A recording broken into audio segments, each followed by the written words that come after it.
तो दोस्तों रशिया ने आज भारत को एक ऐसा ऑफर दे दिया है जिसको देखकर ना सिर्फ पश्चिमी देश बल्कि अमेरिका और फ्रांस को भी सबसे बड़ा और तगड़ा झटका लगा होगा, क्योंकि फ्रांस के साथ भारत का जो सोर्स कोड का लफड़ा चल रहा है उसको रशिया ने आज पूरी तरीका से खत्म ही कर दिया है और भारत की जो डिमांड थी उसके लिए रूस पूरी तरीका से मान गया है और भारत को खुद ऑफर दे रहा है फिर से। दरअसल भारत पाकिस्तान के युद्ध के पश्चात रशिया के Su-57 को लेकर कई सारी फेक न्यूज चल रही हैं यूट्यूब के ऊपर, जिसमें खास करके यह वाली फोटोग्राफ्स काफी ज्यादा शेयर हो रही है और बोला जा रहा है कि रूस ने 5 Su-57 भारत भेज दिए हैं गुप्त तरीके से, जो कि सरासर झूठी खबर है क्योंकि यह फोटो चाइना के जुहाई एयर शो की है 2024 की, जहां पर अदबना Su-57 चाइना पहुंचा था प्रदर्शन करने के लिए। अब इन फेक न्यूज से भारत को किस प्रकार से नुकसान हुआ वो भी आप सभी जान लीजिए। इन न्यूज के आने के पश्चात पाकिस्तान की मीडिया ने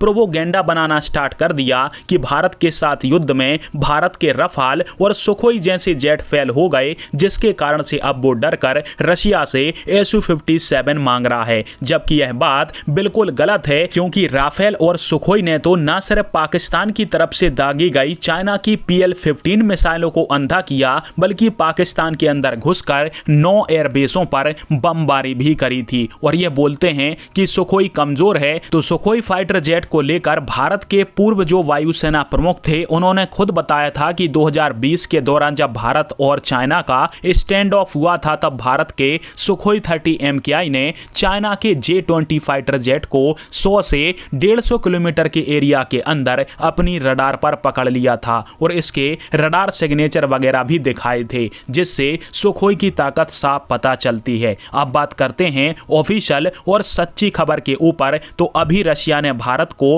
अपने Su-57 के एक्सपोर्ट वेरिएंट Su-57E का ऑफर भारत को दिया है और इसके लिए साधारण भाषा में बोलूं तो रशिया ने हर वो बात भारत के लिए पूरी कर दी है जो कि सोर्स कोड ना मिलने पर फ्रांस हमें नहीं दे रहा था। रशिया ने बोला कि तुम्हें सुखोई Su-57 में अपनी रडार लगानी है, अपनी मिसाइल लगानी है, अपने सेंसर लगाने हैं, जो लगाना है लगाओ, हम खुली छूट देते हैं। टेक्नोलॉजी चाहिए पूरी तकनीक देंगे और भारत का जो HAL का प्लांट है नासिक के अंदर, उसके अंदर Su-57 बन जाएगा। तुम्हें टेंशन है कि Su-57 हमें पाकिस्तान को मिलने वाले J-35 के बराबर समय सीमा में नहीं मिलेगा, तो पहले हमसे बने बनाए 20 से 30 Su-57 ले लो। जब तुम्हारा बुनियादी ढांचा पक्का हो जाए तो अपनी फैक्ट्री के अंदर Su-57 अपने हिसाब से बनाते रहना। कुल मिलाकर जो सोर्स कोड की कमी हमें फ्रांस के साथ खटक रही थी उसको पूरी तरीका से रशिया ने पूरा कर दिया है और रूस हर उस बात के ऊपर राजी हो चुका है कि Su-57 को लेकर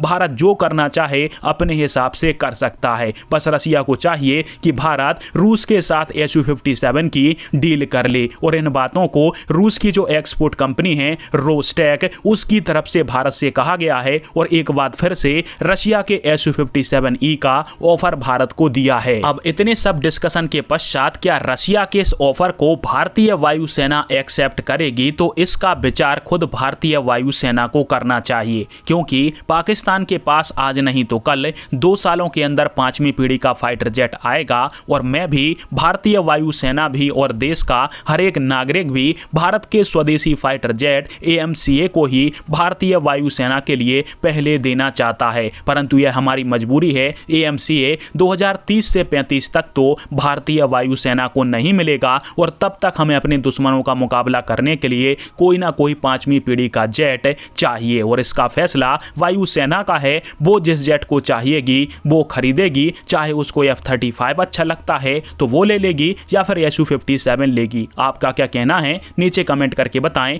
जय हिंद।